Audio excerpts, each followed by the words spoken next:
our players and staff have done a good job. I think we've maximized our time relative to the bye week. We got quality work done 2 days last week on some future opponents. Really worked on developing quality depth for our entire team. We went back to a training camp formatted practice for 2 days. We turned the page to Mississippi State on Thursday. Lifted the players on Friday and gave them a day off Saturday. So our players came back. We practiced last night. I like the attention to detail and urgency that we saw. And we've got our hands full with a really highly regarded veteran football team at Mississippi State. Obviously, the keynote players being the quarterback and the front seven. And it's going to present a number of challenges. But in all reality, we've got to focus on our preparation no matter what the opponent. We're trying to establish a culture here. We've tried to define that for players and simply put, what is culture? Culture is a set of beliefs, and that set of beliefs drives behavior, and eventually those behaviors will produce results, whether that's good or bad. And I think it's important that our players buy into this in-season routine and how we prepare, and that's really what we've got to focus on at this point. But it will be a challenge. We're going to play on the road, obviously first time for our staff and this team against an SEC opponent in a very formidable environment, having been there a couple of times in the past. The message to the team yesterday was, all the boxers want to be ready, right? When the music's playing and the lights are flashing and you're walking down the aisle to get into the ring, you want to be ready to compete. But the work is done way before then, and we've got to do the work. So our attention will be on the routine this week, the self-discipline of our players, the specific protocol for each position, the understanding of the plan, the comprehension of their strategy and their personnel. And we've got to take daily action to learn, improve, and compete. And last night I liked where our players were at. So with that being said, Mississippi State's got a good football team. I think everybody saw that as they went on the road and beat Kansas State in a quality environment on the road against a good opponent and a highly regarded head coach. So with that being said, we'll take a few questions here. What challenges does Nick Fitzgerald have? I think he's a big athletic guy that's difficult to tackle. I think he does a good job of throwing completions and taking what the defense gives him. But the main thing is the guy's experienced. He's been in some big games. He's been very productive. And I think that you could see he's kind of started where he left off last year. He's back from the injury. He's healthy. And he's in his final year. He's a team captain, well respected. So he's a good player. And it'd be a great challenge for our players. Coach, offensively, MSU does a lot of big numbers on the ground. What are you guys defensively doing to get ready for that? Well, it starts with how you practice. You got to be physical in practice. You got to thud the runner in practice. We're going to have to do a good job of not only wrapping up the back, but the quarterback as well. Certainly, the Hill kid's off to a good start. And that's where the game is won. Most weeks, that's going to be the case, right? Rush the ball, stop the run. Certainly, it'll be no different on Saturday. You've got NFL talent on the D-line. Is that what concerns you the most on the other side? Yeah, really a great group that they've inherited. This front seven is not only talented but deep. I think they play a number of different players, and there's not much of a drop-off. Certainly, NFL people think highly of lots of these guys. They're massive inside, and they've got a lot of length on the edge. And I think their backers are playing really well. And certainly the coordinator that they have, Coach Shoup, is very established, and he's got them playing aggressive and fast. And I think he's simplified things for them, and they look like they're playing at a high level so far this year. Piggybacking off of that, when you have to defend or have to block a guy like Jeffrey Simmons, he's someone that commands your attention at all times, right? Yeah, Jeffrey Simmons is, I got to know Jeffrey when I was at Alabama. We recruited him, one of the best players in the country, and certainly has performed that way since he's been at Mississippi State. So he's in prime position to have a great career there and continue to play this game for a long time. Certainly talented, and I know our players are excited about, competing against the best, and that's what this opportunity presents. How have you seen the Mississippi State program grow from kind of the bottom to the top? Well, you know, it seems like just yesterday Mississippi State was ranked #1 in the country. You know, they came over there to Tuscaloosa just a few years back. I thought Coach Mullen did an outstanding job. I thought they did a good job recruiting. I thought they did a really good job evaluating, not necessarily concerned with star ratings, but recruited height, length, speed. And I think that they've got a good-looking team and a big physical roster. So I think Coach Moorhead has inherited, you know, they've got 29 seniors. This is one of the, most people think this is probably the best Mississippi State team they've had in the last 8 or 10 years. So this is a highly regarded group, and certainly got a ton of respect for what Coach Mullen was able to do in his time there. What can you draw on from your experience to tell your guys in terms of just playing in the SEC atmosphere 2 out of the next 3 weeks?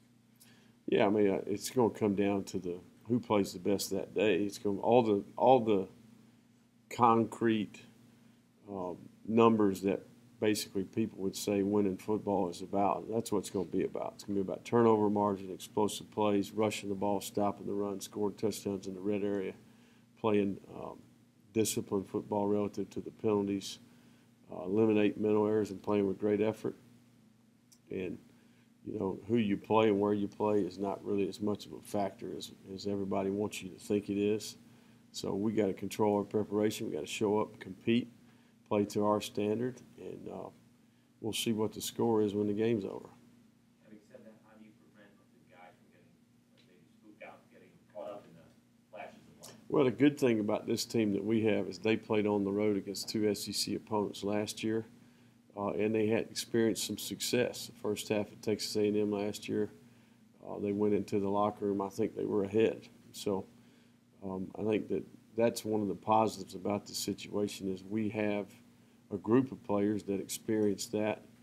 So they've kind of been in these battles before and know what to expect. Kind of piggybacking off of that, there's a lot of guys on this roster that are from Mississippi. Of course, they played there before playing Ole Miss last year, but do you have to try to maybe keep their emotions in check, or do you let them embrace the feelings that you have when you go back home and play in front of the crowd? Yeah, I mean, that's certainly a factor, and you know, I'm excited for those guys to go play in their home state, no different than they went and played at Ole Miss last year. So they've been through that. You know, it's not their first rodeo when it comes to that. So the big message here is it's not about all that stuff. It's going to be about the film study, the attention to detail, the techniques, the fundamentals, the efforts, playing mental error-free football, and understanding, you know, the plan and executing the plan, you know. And all those things that are emotional can be a positive, but they also can be a distraction. But we need to do the work this week so that when it comes time and you want to perform well in front of your family, you can do that. So you got Ashton Johnson at tight end. Is he sliding in that number 3 spot to the veil? I mean, is he done at running back? Or? No, I think it's just a guy who you know, obviously we're a little thin there. Certainly with Alex's injury, we needed another player there. He'll still be playing running back.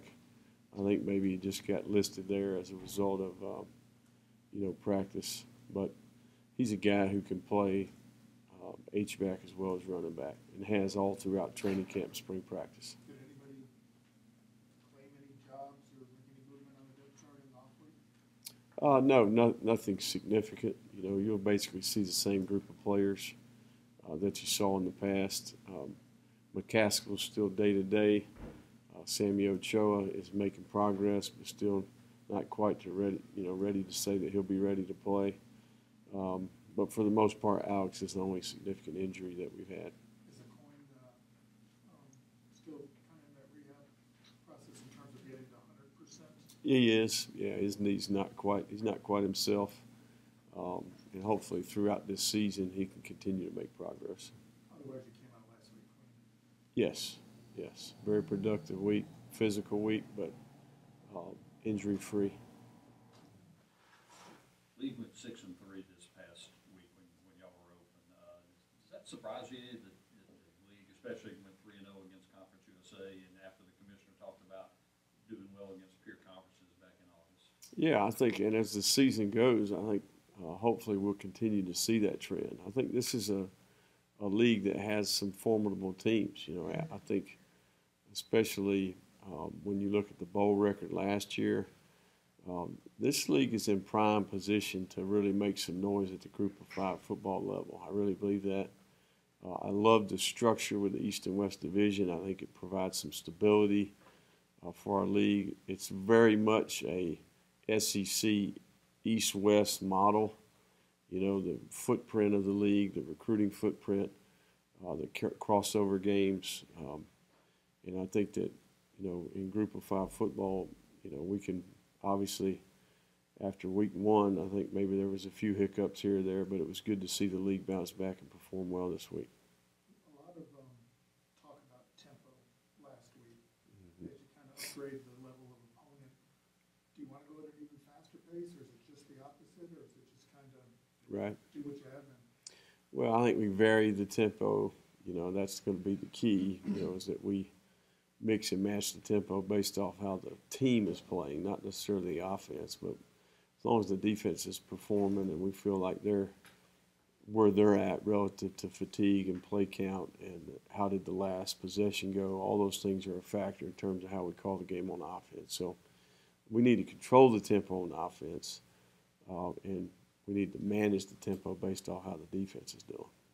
Final questions, please. What's the process this week, just coming off of bye week and keeping that momentum going? I mean, we're going to execute, you know, the same bye week plan that we proposed in the beginning. You know, we'll be a day ahead. It's going to be exactly the same format for our players that we had headed into the opener. You know, so there's some comfort level there.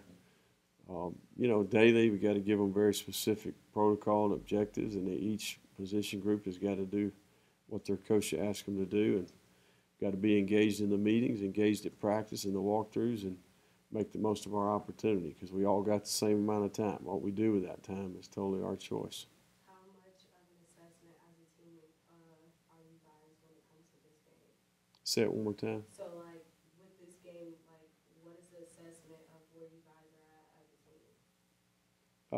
Relative to what happens when we play the game, well, we'll cross that bridge when we get there. Right now, we got work to do. But you can ask that question on next Monday, I think. Would that be right? Good. Okay. Thank you, guys.